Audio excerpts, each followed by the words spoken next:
जोहार दोस्तों, आप सभी का स्वागत है। कल के वीडियो में हम लोग झारखंड की कृषि के बारे में चर्चा किए हैं। झारखंड की कृषि के बारे में हम लोग उनका क्षेत्र मतलब कौन से क्षेत्र में क्या चीज़ की खेती की जाती है वो सब चर्चा किए थे।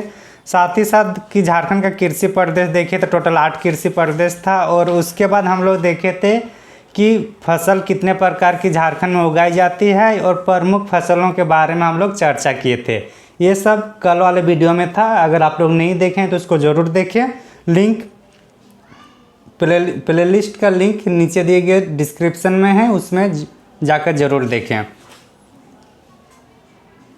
तो आज के इस वीडियो में हम लोग कल के जो वीडियो था उसमें कुछ छूटा हुआ था, जैसे कि जनजातीय में जो स्थानांतरण खेती होती है जिसको झूम खेती भी कहा जाता है, तो सब बचा हुआ था, तो उसको हम लोग थोड़ा चर्चा करते हैं। तो सबसे पहले हम लोग देखेंगे कि झूम खेती क्या है। तो हम लोग स्थानांतरण कृषि पद्धति को देखेंगे और उनके नाम के बारे में, जो इम्पोर्टेंट है एग्जाम के पॉइंट ऑफ व्यू से। स्थानांतरित कृषि का मतलब इसमें नाम में ही छिपा हुआ है कि स्थानांतरित कृषि किसको कहेंगे। स्थानांतरित मतलब मान के चलिए ये जंगल है, ये जंगल है। अब इसमें जंगल में इसके पेड़ को काटेंगे तो ये क्या होगा, मैदान बन जाएगा। और मैदान बनेगा तो यहाँ खेती की जाएगी। खेती जैसे 2-3 साल करेंगे उसके बाद क्या होगा, मिट्टी की जो उर्वरक क्षमता होती है उनका भी अवधि होती है कि उतने टाइम तक ही उर्वरक क्षमता रहेगी। जब उनकी उर्वरकता क्षमता खत्म हो जाएगी इसकी, तो इसको छोड़ देंगे। इसको छोड़कर फिर दूसरे जगह पे आकर ये लोग जो यहाँ पे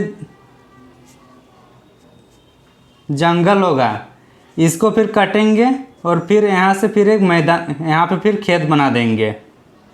तो हम लोग क्या देखिए, स्थानांतरित कृषि क्या है, जैसे ये जंगल है, जंगल है, इसको फिर क्या करें, काटने के बाद क्या हुआ, ये खेत में तब्दील हो गया। खेत में जब इसकी उर्वरक क्षमता खत्म हो गई,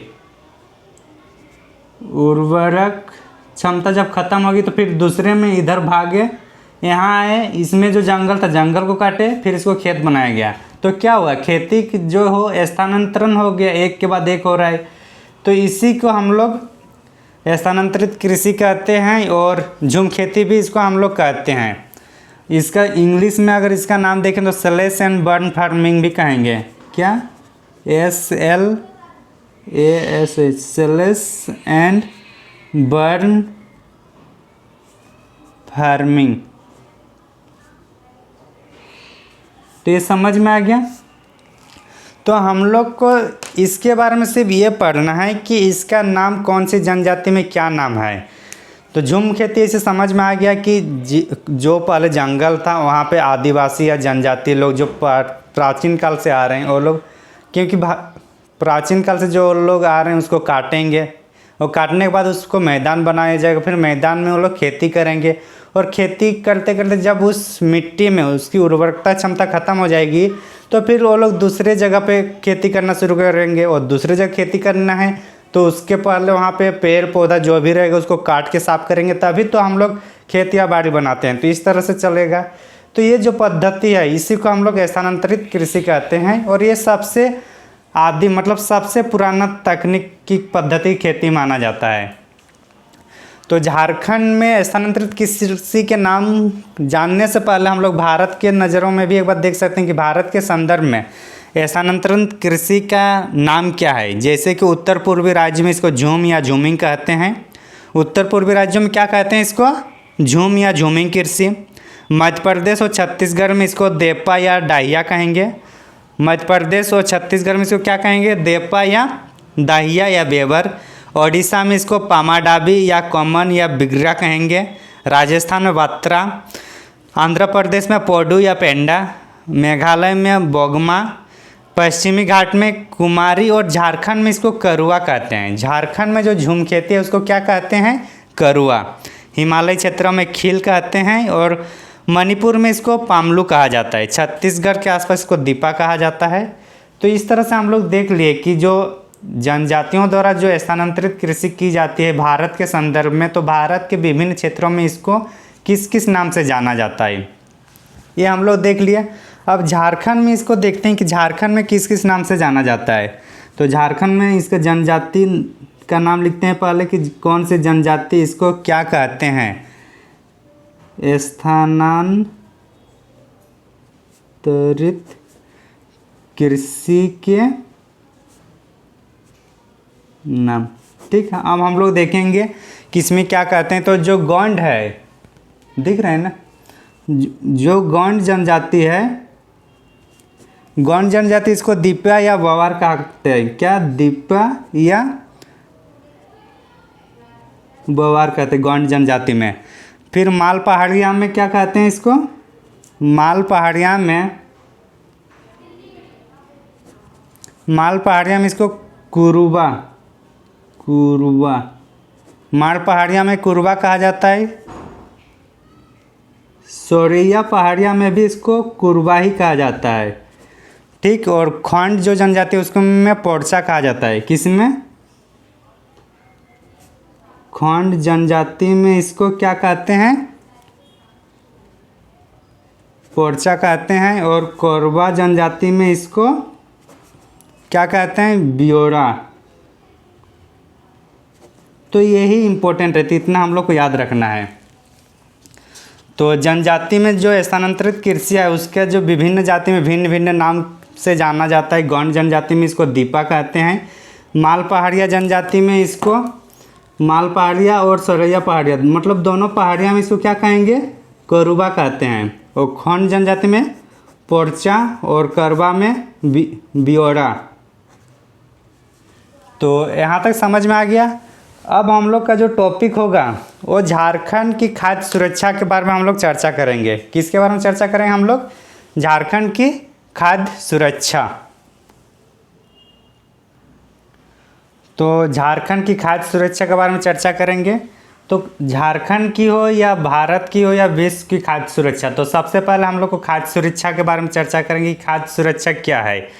इंग्लिश में इसको फूड सिक्योरिटी कहा जाता है। इसका जो शाब्दिक अर्थ होता है उसमें है कि लोगों को पौष्टिक और पर्याप्त भोजन तक पहुंच न हो पाना, उसी को खाद्य संकट या खाद्य असुरक्षा कहेंगे। तो जब खाद्य संकट क्या है, खाद्य संकट हम लोग का है कि पौष्टिक और पर्याप्त भोजन लोगों तक पहुंच ना हो पाना। तो जब इसको सुरक्षा करेंगे मतलब लोगों के पास पौष्टिक या पर्याप्त भोजन रहेगा तो उसको हम लोग खाद्य सुरक्षा करेंगे। तो खाद्य सुरक्षा जो होगा तो उसके लिए क्या क्या करना है वो सब देखना होगा।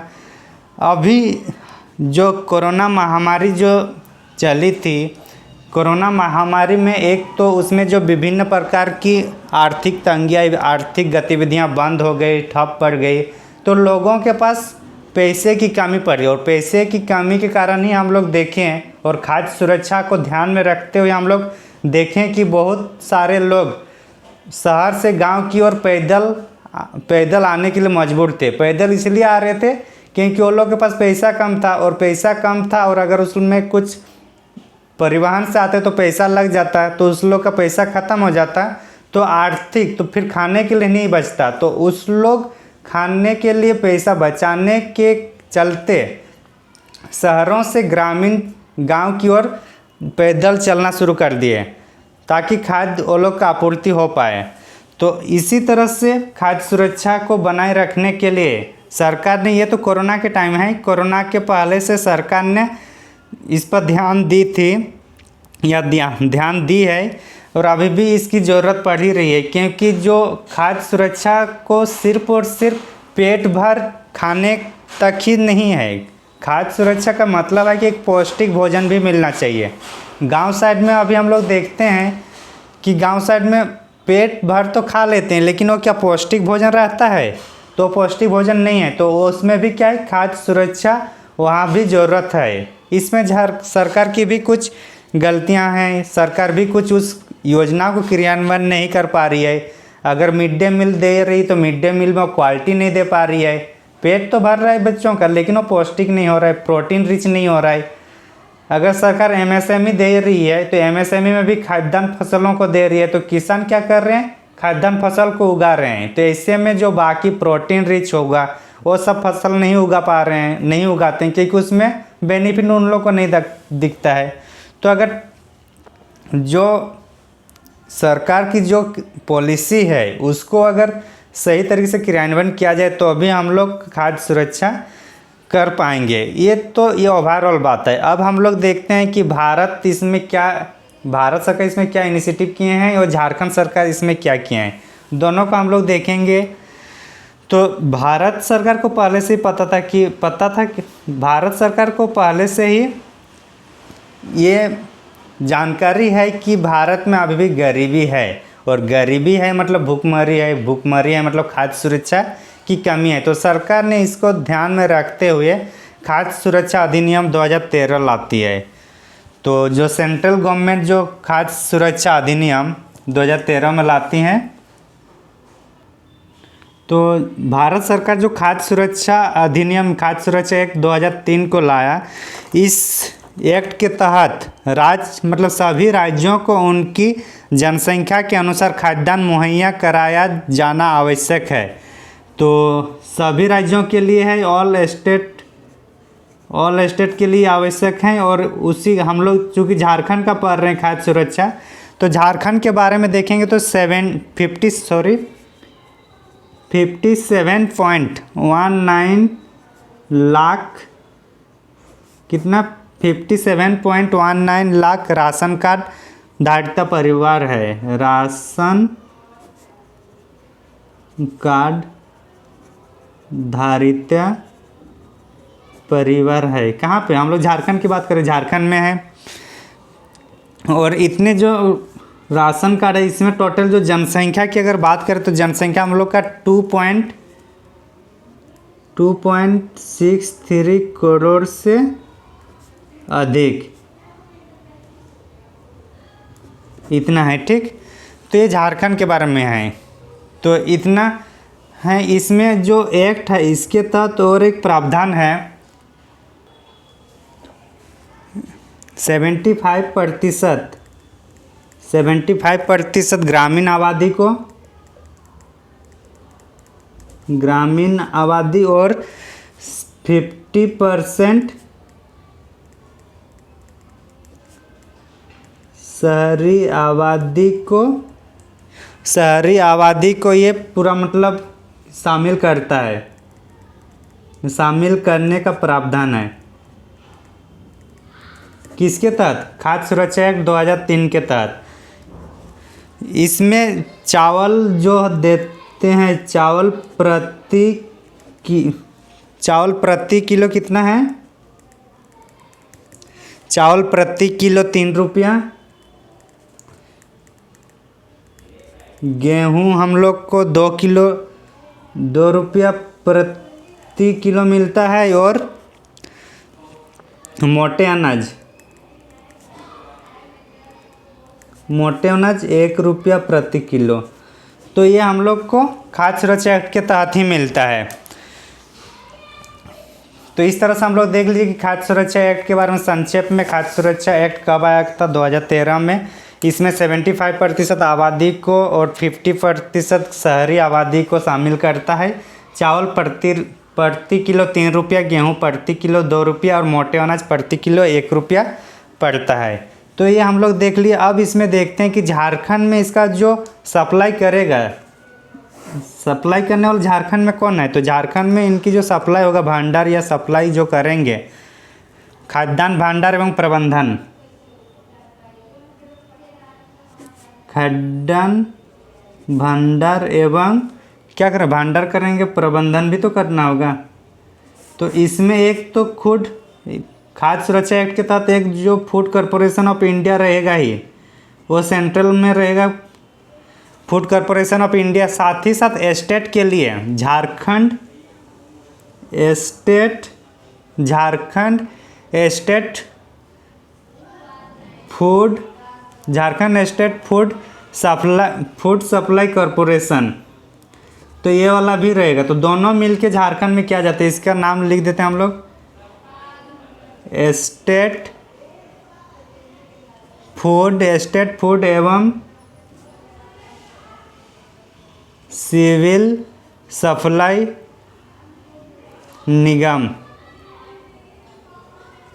सिविल सप्लाई निगम। तो झारखंड में खाद्यान्न भंडार एवं प्रबंधन कौन सी दो संस्थाएं मिलकर कर रही है? एक फूड कॉरपोरेशन ऑफ इंडिया और एक स्टेट फूड एवं सिविल सप्लाई निगम, दोनों मिलके इनको प्रबंधन करते हैं और जो पीडीएस सिस्टम है वहाँ तक पहुँचाते हैं और फिर पीडीएस सिस्टम से लोग जाकर अनाज को उठाते हैं, अनाज को रिसीव करते हैं। तो हम लोग भंडार ये सब देख लिए, तो इसमें और एक पॉइंट मतलब ऐड करते हैं कि राज्य में टोटल जो गोदामों की संख्या है फूड कॉरपोरेशन ऑफ इंडिया की, राज्य में फूड कॉरपोरेशन ऑफ इंडिया की गोदामों की संख्या जो है, गोदामों की संख्या हम लोग का 375 है। कितना है?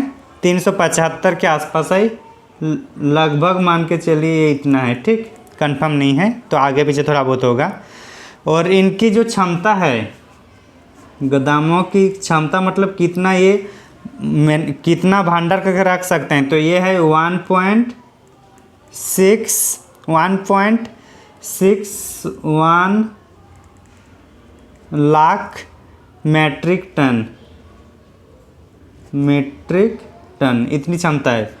और सबसे ज़्यादा जो गोदाम है झारखंड में वो कौन से ज़िले में है? वो हम लोग का सर्वाधिक गोदामों की संख्या गढ़वा में, गढ़वा में क्या है? सर्वाधिक गोदाम है, गढ़वा में सर्वाधिक गोदाम है। और कितना है? 30, अराउंड 30 है, ठीक। फर्स्ट में है, सेकेंड में जो दूसरा सर्वाधिक जो क्षेत्र ये है गोदाम है वो गिरिडीह में है। कहाँ पर है? गिरिडीह में, यहाँ 28 है।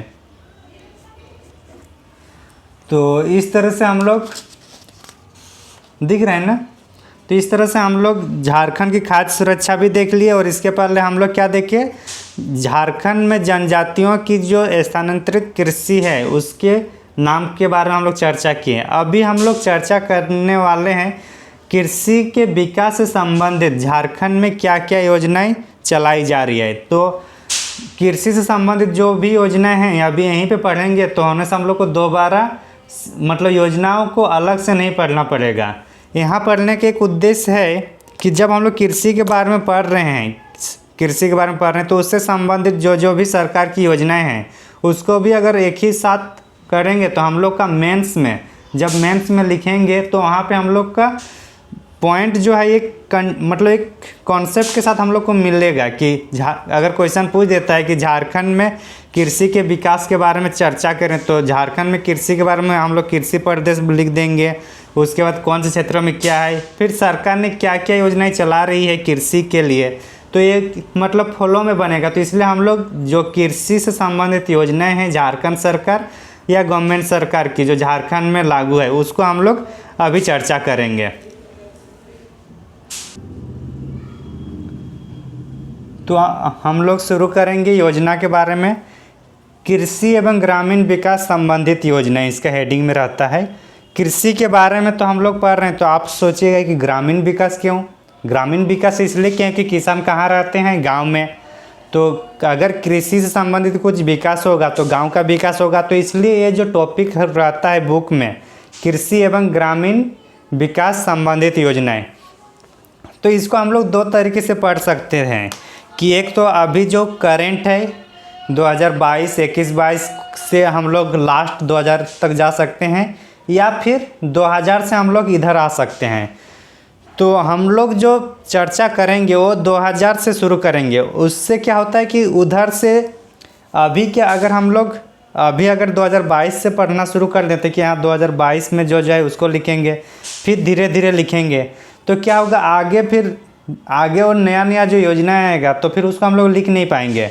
तो हम लोग का कोशिश है कि 2001 से शुरू करेंगे, 1, 2, 3 करके आएंगे 2019, 20, 21, और आगे जो भी योजनाएं एग्ज़ाम के पहले होंगे उसको भी हम लोग अपडेट कर देंगे।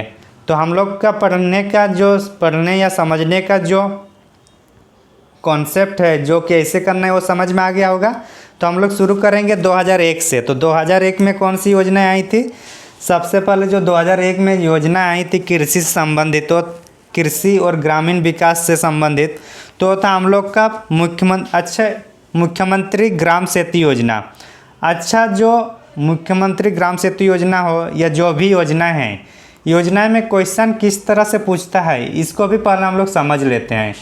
तो एक्चुअली जो योजना में क्वेश्चन पूछता है कि मान के चलिए कोई एक योजना देगा, ये योजना कब लागू की गई है और इस योजना का उद्देश्य क्या है। तो मेनली योजना का नाम याद रखना है, वो कौन से साल में आया है और उसका उद्देश्य कौन सा है। ज़्यादातर योजना को हम लोग उनके नाम से भी उनके उद्देश्य के बारे में चर्चा कर सकते हैं। चूँकि कृषि से संबंधित योजनाएं हैं या ग्रामीण विकास से संबंधित योजनाएं हैं, तो योजनाएं उसी चीज़ का होगा जो अभी हमारे पास नहीं है, उसको लागू करना है, उनको लाना है। तो जैसे कि अभी हम लोग के सिंचाई की साधन नहीं है, तो सिंचाई की साधन नहीं है तो उसके लिए सिंचाई के साधन प्रदान करने के लिए जो स्कीम लाएगी तो उसी से संबंधित होगा, सिंचाई से संबंधित। अगर उर्वरक सब्सिडी मिलेगी तो उसके अनुसार मिलेगी। तो ज़्यादातर कृषि या जो भी विषय होगा, जिस भी टॉपिक के बारे में जो योजनाएं आएगी, उस योजना में लाने का मतलब ही है कि वो अभी वर्तमान में वो स्थिति को प्राप्त नहीं कर पाई है। अगर सिंचाई पूरी झारखंड में पर्याप्त मात्रा में हो तो क्या झारखंड सरकार सिंचाई योजना लाएगी? नहीं लाएगी ना। अगर बिजली प्रत्येक खेत में पहुंची है तो क्या सरकार फ्री में या फिर दोबारा उस टाइप से स्कीम थोड़ी लाएगी कि उसको मतलब खेत में बिजली पहुंचाया जाए। बोलने का अर्थ यही है कि जब अभाव है या फिर उसकी कमी है तभी हम लोग योजनाएं बनाते हैं। तो चलिए शुरू करते हैं। तो सबसे पहले आता है 2001 में मुख्यमंत्री ग्राम सेतु योजना। कौन सा दिख रहा है ना? सॉरी, अब दिख रहा होगा।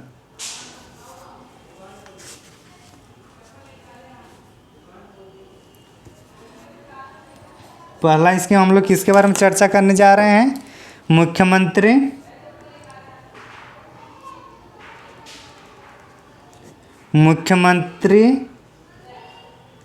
ग्राम सेतु योजना। कब आया है ये? 2001 में। अच्छा, इस साल को मैं यहाँ पे लिखूँगा तो अच्छा होगा। ठीक, हम लोग को याद या सुविधा के लिए 2000 इसको इधर लिखेंगे। दिख रहा है ना? साल यहाँ लिखना है। 2001 में है मुख्यमंत्री ग्राम सेतु योजना। देखिए, मान के चलिए अगर हम लोग को ये योजना दिया गया है, ये 2001 में है, कि इसका उद्देश्य क्या होगा। अगर हम लोग कुछ भी आइडिया नहीं है तो हम लोग इसका उद्देश्य कैसे निकालेंगे? मुख्यमंत्री है तो राज्य सरकार के, ठीक है। ग्राम है मतलब ग्रामीण क्षेत्र में है, और सेतु बोल रहा है, इसका मतलब क्या होगा? कहीं ना कहीं ब्रिज बनाने का प्रावधान है। तो सेतु का मतलब वही हो रहा है ना। तो ग्राम सेतु बोल रहा है, तो ग्राम का सेतु, ग्राम से सेतु बनाकर किसी दूसरे शहरों को जोड़ेंगे या दूसरे गांव को से जोड़ेंगे या प्रखंड मुख्यालय। तो इसका जो उद्देश्य होगा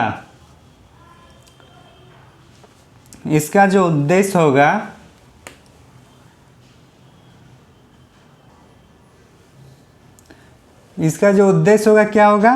ग्राम सेतु बोल रहा है ना। तो ये जो प्रखंड के जो मुख्यालय है, प्रखंड मुख्यालय को जोड़ना,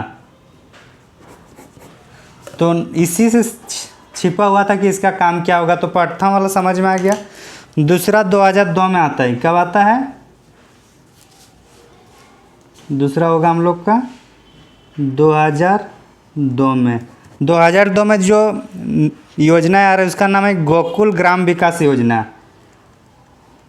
गोकुल ग्राम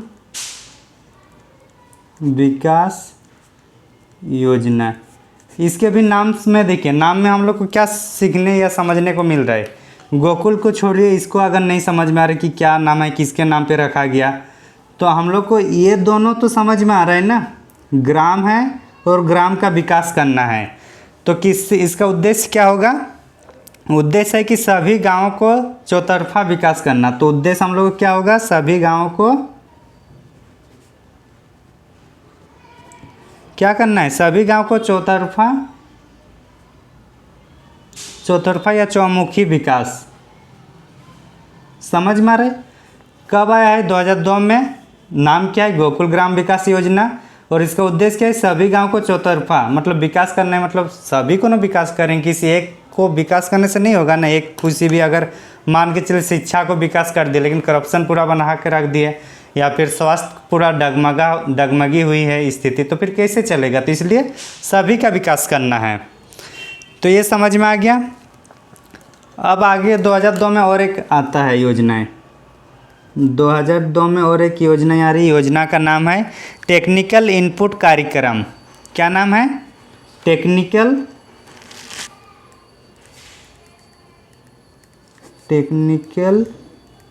इनपुट कार्यक्रम। ये भी कब है? 2002 में आया है। इसमें इनपुट करना है, मतलब कुछ ना कुछ इनपुट करना है।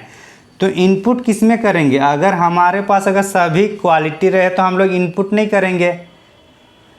तो इनपुट करना है मतलब कुछ ना कुछ उसमें शामिल करना है ताकि उसकी विशेषताएं बढ़ जाए और उसमें ज़्यादा प्रोडक्टिविटी आ जाए। तो किसानों और पशुपालक जो होगा वो लोग के उत्पादन में वृद्धि के लिए सुविधाएं प्रदान करना। तो क्या इनपुट करना है? किसानों,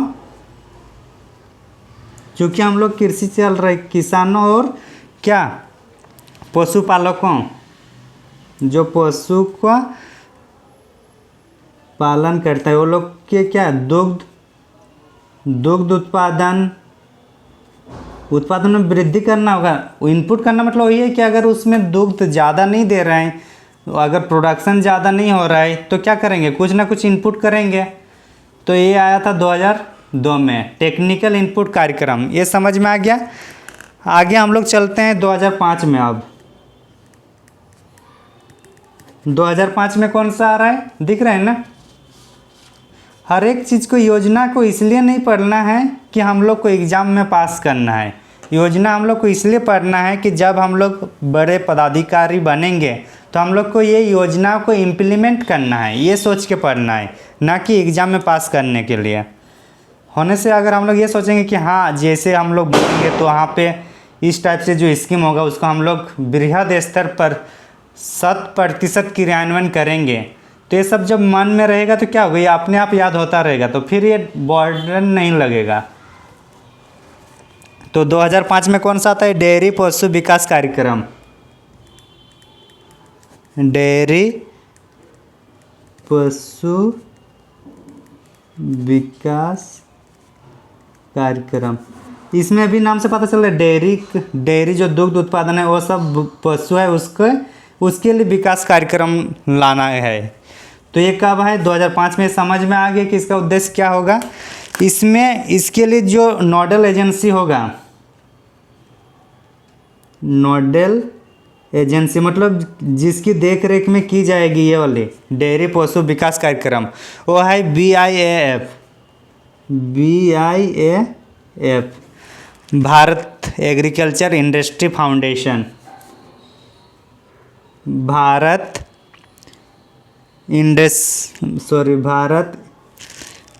एग्रीकल्चर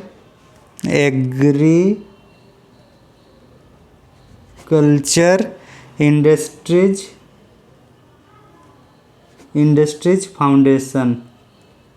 तो ये समझ में आ गया। मतलब वो योजना में ही उसमें लिखा है कि वो किस उद्देश्य से काम करेगा। 2005 के बाद हम लोग डायरेक्ट आते हैं 2015 में।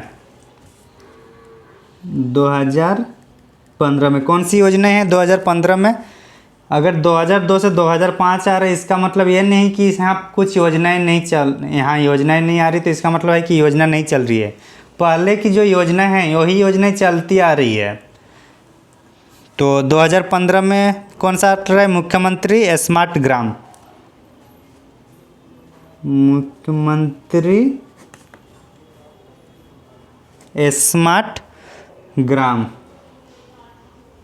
मुख्यमंत्री स्मार्ट ग्राम। अच्छा नहीं दिख रहा है, सॉरी। मुख्यमंत्री स्मार्ट ग्राम आ रहा है हम लोग का 2015 में। इसके नाम से इसमें भी वही है, नाम में देखिए स्मार्ट ग्राम बनाना है। क्या गांव को क्या करना है? स्मार्ट बनाना है। तो गांव स्मार्ट कब होगा? जब उसमें सामाजिक और आर्थिक दोनों विकास होगी। सिर्फ एक विकास, आर्थिक विकास करने से ही तो नहीं होगा, सामाजिक और आर्थिक, दिख रहा है ना, सामाजिक आर्थिक विकास। तो 2015 में जब मुख्यमंत्री स्मार्ट ग्राम आया था, उसका उद्देश्य क्या था? सामाजिक आर्थिक विकास करना। नाम से ही पता चल रहा है, हम लोग को याद रखना है। 2015 में आया है, 2005 में आया है, 2002 में आया है, 2002 में या 2001 में आया है। हम लोग को डेट याद रखना है। योजना के अनुसार हम लोग को इनमें से तो हम लोग सभी के बारे में हम लोग उनके योजना का उद्देश्य क्या है उससे पता चल गया। थोड़ा ये हो सकता है कि समझ में नहीं आया, तो जब समझे तो ये भी तो पता चल रहा है कि इनपुट कर रहे हैं, मतलब कुछ कमी है तभी इनपुट करेंगे, तो ये भी समझ में आ गया। तो ग्राम विकास योजना के बारे में देखते हैं। ग्राम विकास योजना कब आया है, डेट तो मेरे को भी पता नहीं चल रहा है। तो ग्राम विकास योजना के तहत टोटल 500, इसमें भी समझ में आ रहा है कि ग्राम का विकास करना है। किसका विकास करना है? ग्राम। और कितने ग्राम इसमें डिफाइन है? 500 विलेज का विकास करना है। कितने? 500। और इसके तहत जितने भी मतलब सेल्फ हेल्प ग्रुप स्वयं सहायता समूह प्लस जो ग्रामीण में युवक रहेंगे, उसके लिए मतलब वो लोग के रोजगार हेतु 2 लाख रुपया उपलब्ध कराया जाए। कितना? 2 लाख रुपया उपलब्ध कराया जाएगा। ये समझ में आ गया ग्राम विकास योजना। ग्राम विकास योजना क्या है? ये टोटल 500 विलेज में ये योजना लागू होगी। इसमें सेल्फ हेल्प ग्रुप और ग्रामीण युवक जो है उनको रोजगार देने के लिए 2 लाख रुपया खर्च किया जाएगा। अब समझ में आ गया। आगे हम लोग देखते हैं फिर। इसके बाद आता है मुख्यमंत्री अनुसूचित जनजाति योजना। मुख्यमंत्री अनुसूचित जनजाति, इसमें मुख्यमंत्री अनुसूचित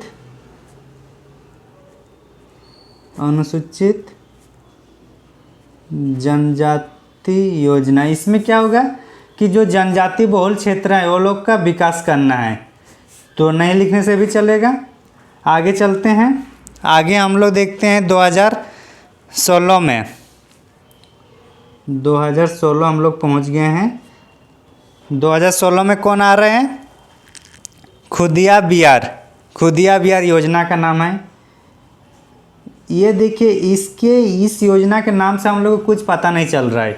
अगर जो इस क्षेत्र मतलब जिस क्षेत्र में इस शब्द का नाम प्रयोग होता है वो लोग तो समझ लेंगे, लेकिन हम लोग को समझ में नहीं आ रहा है, या मेरे को समझ में नहीं आ रहा है कि खुदिया बिहार का मतलब क्या होता है। तो इस टाइप से जब योजना रहता है तो इसको मैं पूरा याद कर लूँगा, क्योंकि बाकी जितने भी हम लोग पढ़ें इसमें भी समझ में आ रहा है कि इसका उद्देश्य क्या है, इसमें भी समझ में आया, इसमें भी, लेकिन इस योजना के नाम से पता नहीं चल रहा है कि इस योजना का काम क्या है। तो इसका जो एक्चुअली काम है, इसकी इस योजना का जो मुख्य उद्देश्य है भूमि की सिंचाई करना है। क्या करना है? भूमि की सिंचाई करना है। भूमि की सिंचाई मतलब क्या? खेती बाड़ी करना है, कृषि के लिए सिंचाई सुविधा उपलब्ध कराना है। तो इसमें और क्या क्या है उसको भी देखते हैं। टोटल ये 27 गांव में है। कितने गांव में है? 27 गांव में है। और 27 गांव में कितने हेक्टेयर जमीन होगा? इसमें 42,000 हेक्टेयर जमीन को सिंचित करेंगे। कितना? 42,000। और ये कहाँ पे अभी जो पायलट प्रोजेक्ट के तौर पे जो किया गया है वो चास प्रखंड में एक गवाई बैराज है। गवाई बैराज के इसमें निर्माण किया जा रहा है, इसके तहत किया जा रहा है। और एक होला है हम लोग का धनबाद में जो गोविंदपुर है, गोविंदपुर में इसका प्रयोग किया जा रहा है। तो इस तरह से खुदिया बिहार का मतलब, खुदिया बिहार नाम से तो नहीं पता चल रहा था, लेकिन इसका उद्देश्य क्या है, भूमि सिंचाई। भूमि सिंचाई करना है कितने गांव में, 27 गांव में। टोटल कितनी ज़मीन या कितनी भूमि, 42,000 हेक्टेयर ज़मीन, 42,000 हेक्टेयर ज़मीन। कितनी, 42,000। गवाई ये चास प्रखंड में है, ठीक। ग्वाईबरा जो धनबाद में, गोविंदपुर। इतना समझ में आ गया। आगे हम लोग देखते हैं झारखंड रिवाइंड फिश फार्मिंग। अच्छा, इसको पहले 2016 में और एक आया था, उसको देख लेते। तिलका माझी ग्रामीण पंप 2016 में कौन सा आया था, तिलका माझी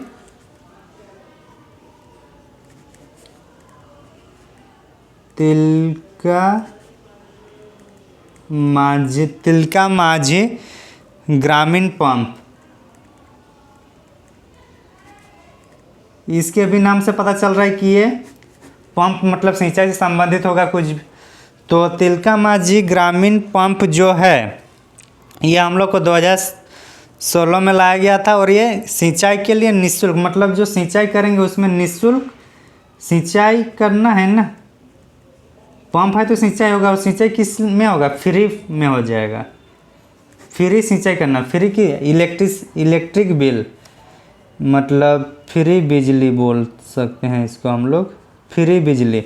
जिस तरह से केजरीवाल ने सबको फ्री जल पानी दे रहा है, जल बिजली दे रहा है, उसी तरह से झारखंड सरकार भी 2016 ने तिलका माझी ग्रामीण पंप का निर्माण किया गया, योजनाएं लाई, जिसके तहत जो भी सिंचाई की जाएगी उसकी जो इलेक्ट्रिक बिल है वो माफ़ रहेगा। तो ये हम लोग को समझ में आ गया तिलका माझी ग्रामीण पंप। आगे हम लोग 2017 में आएंगे, लगभग 2016 में इतना ही तक। 2002 से लेकर शुरू किए थे, 2000 कहाँ पहुँचे हम लोग, 16। आगे देखते हैं फिर। तो हम लोग कौन से, ये 2017 में आ गया। 2017 में क्या है, झारखंड रिवाइंड फिश फार्मिंग। तो अगर रिवाइंड का अगर समझ में नहीं आ रहा है, इसे रिवर इन है, रिवाइंड फिश फार्मिंग। फिश मतलब ये क्या है, मत्स्य पालन से संबंधित ही होगा जो भी होगा। ये रिवाइंड है, और ये अब देखना है कि कहाँ पे है। तो एक्चुअली जो झारखंड सरकार ने सरायकेला खरसवां जो डिस्ट्रिक्ट है, सरायकेला खरसवां अपना डिस्ट्रिक्ट जो है हम लोग का डिस्ट्रिक्ट में, सरायकेला खरसवां डिस्ट्रिक्ट में 49 यूनिट किसका, फिशिंग फार्मिंग का यहाँ पे लाया, पायलट प्रोजेक्ट के तहत लाया गया है। यहाँ पे उसका उत्पादन किया जा रहा है, और इसके तहत टोटल 12,000 लोगों को रोजगार देने की बात की जा रही है, 12,000 लोगों को। तो झारखंड रिवाइंड फिश फार्मिंग जो है ये कहाँ पे हो रहा है, सरायकेला खरसवां, सरायकेला खरसवां जिला में। और सरायकेला खरसवां जिला में ये फिश फार्मिंग कर रहा है, तो जाहिर सी बात है सरायकेला में हम लोग का चांडिल डैम है, तो इनका कुछ यूनिट चांडिल डैम में भी देखने को मिलता है, बाकी पानला डैम ये सब में भी है। तो ये समझ में आ गया 2017 के तहत। अब 2017 में और एक चीज़ आया था, उसको भी हम लोग देख लेते हैं। 2017 में जो आप लोग देखे होंगे गांव साइड में, जैसे कि कोई गाय है, गाय के कान में एक पीला कलर का एक मतलब प्लास्टिक का एक कूपन रखा जाता है, कूपन को उसमें छेद करके कान में देते हैं। तो वो वाला जो है उसके लिए जो योजना आई है वो है पशुओं के लिए आइडेंटिफिकेशन नंबर, पशुओं के लिए आइडेंटिफिकेशन नंबर। तो जो गाय में जो पीला कलर का जो कान में वो लोग का चिपका हुआ कूपन टाइप का जो दिखता है, उसमें टोटल जो डिजिट है, डिजिट उसमें 12 डिजिट है, टोटल 12 डिजिट है उसमें। कमेंट में आप लोग ये बताइएगा कि हम लोग का आधार कार्ड में कितने नंबर होता है, कितने डिजिट होता है। तो पशुओं के लिए जो आइडेंटिफिकेशन नंबर है, इसके लिए जो योजनाएं चलाई गई है 2017 में, और इसमें गायों को दी जाती है, और कितने डिजिट रहता है इसमें, 12 डिजिट रहता है। तो उसमें एक्चुअली इसलिए डिजिट दी जाती है, उस मतलब इतना जो कार्ड इसलिए कूपन उसमें चिपकाया जाता है ताकि उसमें जो इंजेक्शन या फिर जो उसमें दिया जाता है उसके ये पता चलता है, उसमें अपडेट किया जाता है इसको कौन कौन से इंजेक्शन मिला है ताकि आगे ज़्यादा दूध उत्पादन करें। तो ये सब के लिए लाया गया था 2017 में। तो फिर 2017 में और देखते हैं कौन सी योजनाएं हैं। 2017 में और जो योजना है मुख्यमंत्री शहीद ग्राम विकास, मुख्यमंत्री को शॉर्ट में लिख देते हैं सीएम शहीद ग्राम विकास। नाम में देखिए, नाम में ही सब इसका उद्देश्य छिपा हुआ है। ग्राम विकास तो करेंगे लेकिन किसका? शहीदों का, जो शहीद हुए हैं झारखंड के अलग करने के टाइम, झारखंड अलग राज्य बनाने के टाइम जो शहीद हुए हैं, तो वो लोग से संबंधित जो है वो लोग के गांव को विकास करना है, तो इसलिए शहीद ग्राम विकास योजना है। तो इसका जो शुरुआत जो हुआ था, पहला जो हुआ फर्स्ट कहाँ पे हुआ है? बिरसा मुंडा का जो गांव है, बिरसा मुंडा, भगवान बिरसा मुंडा का गांव कहाँ है? उलीहातू ना, वहाँ पे सबसे पहले इस योजना को मतलब इस योजना को शुरू की गई है। कहाँ से? उलीहातू से। और टोटल इसके तहत कितने गांव को ये किया जाएगा? 30 गांव को। और इसमें ग्राम विकास कितने योजना में करेंगे? टोटल उनका जो परियोजना होगा वो 24 परियोजनाएं।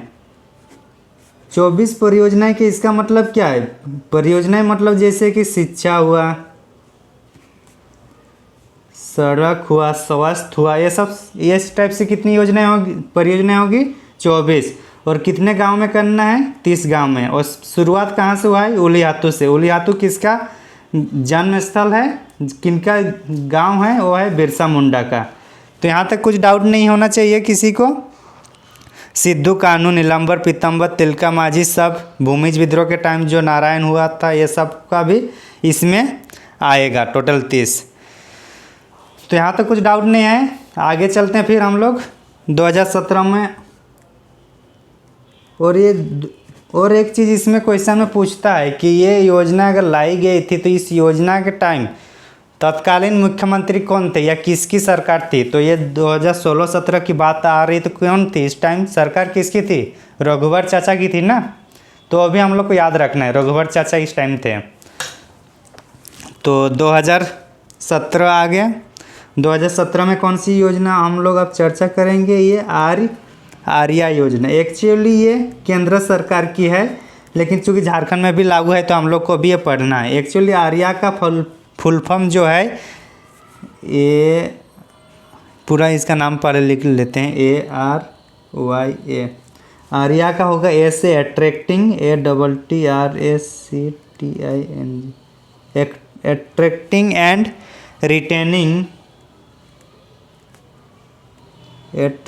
एंड रिटेनिंग ऑफ, वाई से YOUTH, यूथ इन किसमें? एग्रीकल्चर में ना। मतलब जो गांव में युवा है वो लोग को कृषि कार्यों में अट्रैक्ट करना है, इसका इस योजना का उद्देश्य वही है। तो ये योजना का उद्देश्य ये है। और ये कौन? Indian council of agriculture research, Indian council of agriculture research ने इस योजना को मतलब देख रही है। और इसके तहत जो कोलैबोरेट करेंगे वो है आत्मा। कौन? ATMA। ये आत्मा मरने वाला आत्मा नहीं है कि आत्मा अमर है, ये आत्मा दूसरा। इसको भी हम लोग देख लेते हैं कि आत्मा का फुल फॉर्म क्या है। आत्मा का फुल फॉर्म है एग्रीकल्चर टेक्नोलॉजी, T से टेक्नोलॉजी, और M से क्या होगा? मैनेजमेंट होगा ना, MANAGEME, मैनेजमेंट एंड क्या होगा? Training agency, management and training agency.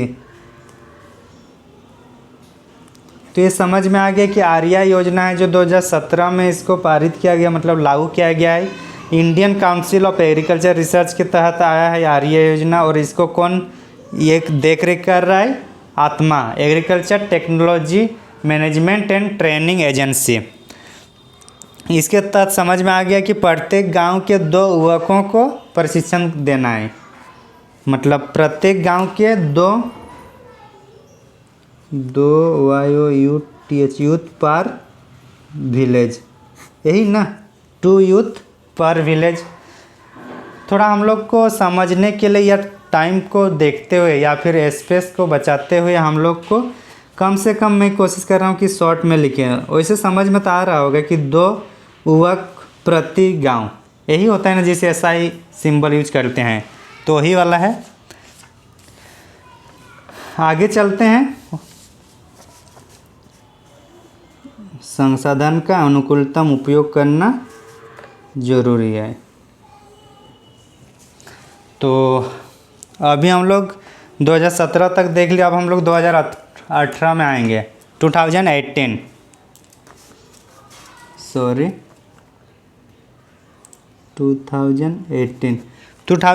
में जो आ रहा है ब्याज मुक्त फार्म ऋण, क्या नाम है? ब्याज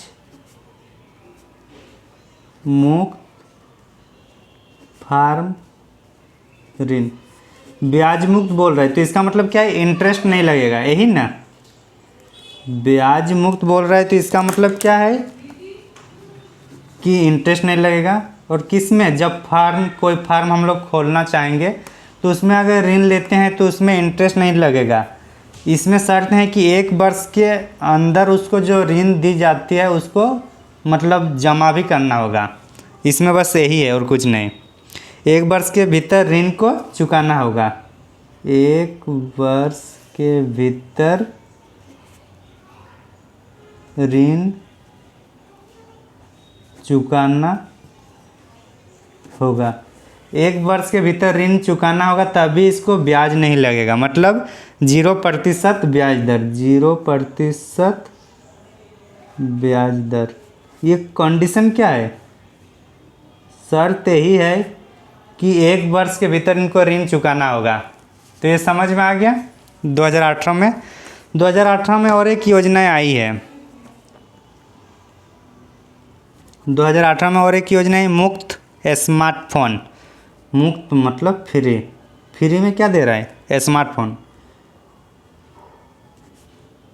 फ्री में स्मार्टफोन दे ही रहे हैं। इधर जियो ने फ्री कर दिया तो उसके बाद लत लगा दिया सबको। अब इसी तरह से जो किसान है वो लोग को भी स्मार्टफोन दे रहे हैं ताकि वो लोग भी टेक्नोलॉजी से कृषि के बारे में चर्चा करें, कैसे अच्छा से कैसे ट्रेनिंग लेंगे, कब बारिश होगी या कब बारिश नहीं होगी इसकी जानकारी रख पाएंगे। या फिर उनके जो प्रोडक्ट होगा, अगर गेहूँ उग रहा है या फिर लौकी उग रहा है तो उसको कौन से दुकान में या कहाँ पहुँचाएंगे कि उस प्रोडक्ट का ज़्यादा उनको दाम मिले। तो ये सब के लिए क्या स्मार्टफोन होना ज़रूरी है। तो इसीलिए झारखंड सरकार ने 28 लाख किसानों को दिया था। कितने? ये कभी कभी पूछ देता है कि कितने ये को, तो 28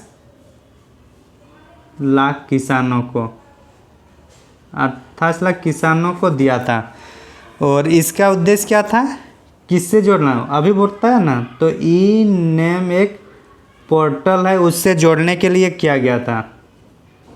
ई नेम का होता है इलेक्ट्रॉनिक, एन से नेशनल, ए से एग्रीकल्चर और एम से मार्केट। तो नेशनल एग्रीकल्चर मार्केट जो इलेक्ट्रॉनिक रूप से होगा उसमें उस योजना को क्रियान्वयन करने के लिए या उसका बेनिफिट दिलाने के लिए झारखंड सरकार ने 28 लाख किसानों को मुफ्त स्मार्टफोन वितरित किए थे। तो ये हम लोग देख लिए। अब हम लोग आते हैं 2019 में, और ज़्यादा नहीं है, भागिए मत। देखिए लंबा वीडियो हो रहा है और आप लोग बन भी तो रहे हैं अधिकारी के लिए, आप पढ़ाई भी तो कर रहे हैं अधिकारी बनने के लिए। चपरासी बनने के लिए तो नहीं पढ़ रहे हैं ना, या चपरासी बनने के लिए पढ़ रहे हैं।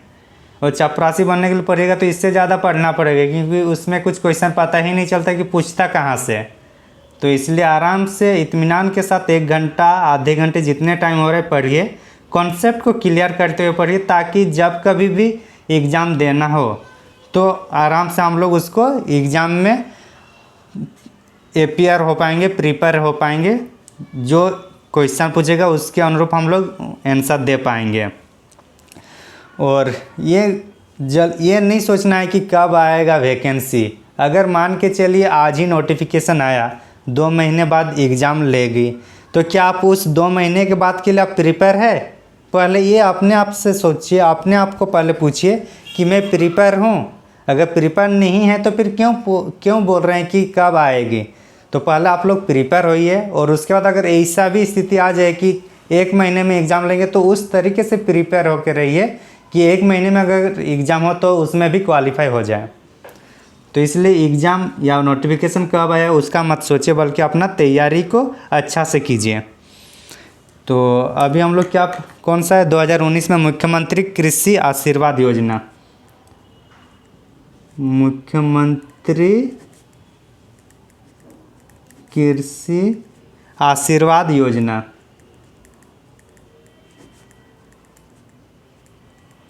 मुख्यमंत्री कृषि आशीर्वाद योजना ना, इसके बारे में हम लोग देखते हैं। इसके आरंभ जो होता है 10 अगस्त 2009 में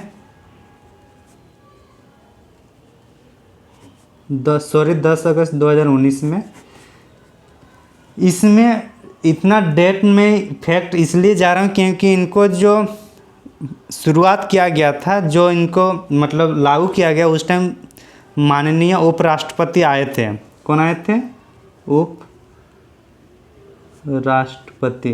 तो इसलिए मतलब इतना डेट देना उचित समझा, क्योंकि कोई बड़े अधिकारी, बड़े पदाधिकारी या बड़े गण्यमान्य लोग आएंगे तो उनके बारे में थोड़ा, या उनके द्वारा किए गए जो शिलान्यास है या फिर जो भी कार्यक्रम शुरू की जा रही है उसके बारे में थोड़ा ज़्यादा हम लोग को ध्यान देने की आवश्यकताएं हैं। तो उपराष्ट्रपति कौन आए थे यहाँ पे? वेंकैया नायडू। वेंकैया नायडू। कमेंट में ये लिखिए कि वेंकैया नायडू का उपराष्ट्रपति में कितने नंबर के उपराष्ट्रपति हैं ये वेंकैया नायडू। तो ये इतना समझ में आ गया। 19 में इसमें था कि 35 लाख किसानों को, अच्छा इसमें ये देखते हैं इसका योजना को, इसका हम लोग पहले डीएनए करते हैं। मुख्यमंत्री है तो झारखंड सरकार की, कोई बात नहीं, योजना है समझ में आए। कृषि आशीर्वाद मतलब कृषि में आशीर्वाद देना है। आशीर्वाद देना है मतलब क्या, कुछ उस टाइप से काम करेगी सरकार जिससे किसानों को अपनी काम में मतलब अच्छा से कर पाएँ, उसमें अपने काम में सहयोग हो सके, तो उसके लिए है। तो इसके लिए झारखंड सरकार एक्चुअली कर रही है 35 लाख किसानों को, मतलब 35 लाख किसानों को क्या कर रहा है, प्रति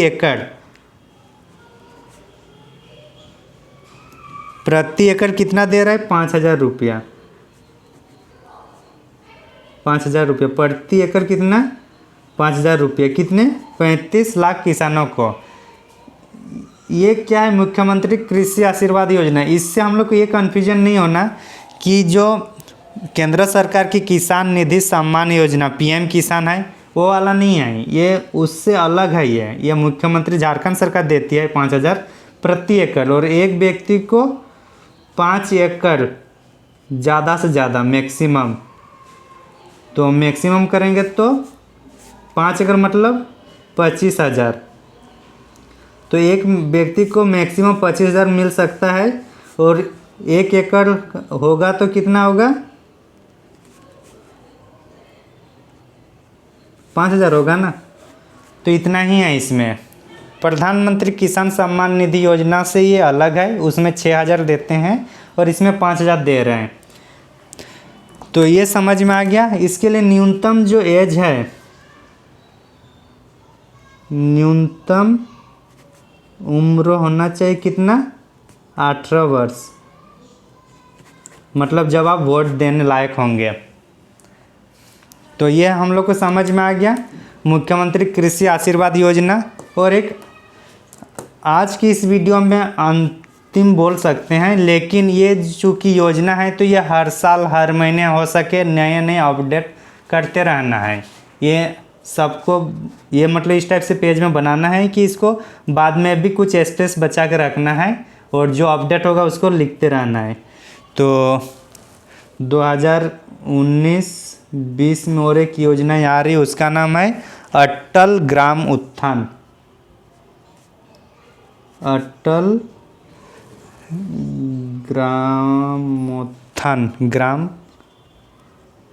ये है, ये 2019-20 में आया था। इसके तहत गाँवों को मॉडल गांव के रूप में विकसित करना। गाँव को किस में विकसित करना, दिख रहा है ना, सॉरी, जो गांव है उसको किस में विकसित करना है, मॉडल गांव या स्मार्ट गांव में परिवर्तित करना है। तो समझ में आ गया। तो इसका हम लोग को पढ़ने का तौर तरीका ऐसे ही रहेगा कि हम लोग शुरुआत 2001 से शुरू करते हुए आए और 2019-20 तक आकर इस वीडियो को हम लोग पॉज कर रहे हैं, स्टॉप नहीं, ठीक, पॉज करेंगे मतलब बाद में इसमें और अपलोड करते रहना है। मतलब इसको आप भी अपने कॉपी में इसको फिर जैसे नई स्कीम आएगी तो इसमें हम लोग फिर से ऐड करते रहना है। तो आज की इस वीडियो में इतना ही। Thank you for watching. आज के इस वीडियो में इतना ही। हमारा प्रयास आपको कैसा लगा और इस प्रयास को लेकर आपका क्या सुझाव है कमेंट सेक्शन में ज़रूर बताइएगा। हमें आपकी प्रतिक्रिया का तहे दिल से इंतज़ार रहता है। नमस्ते, जोहर, जय हिंद।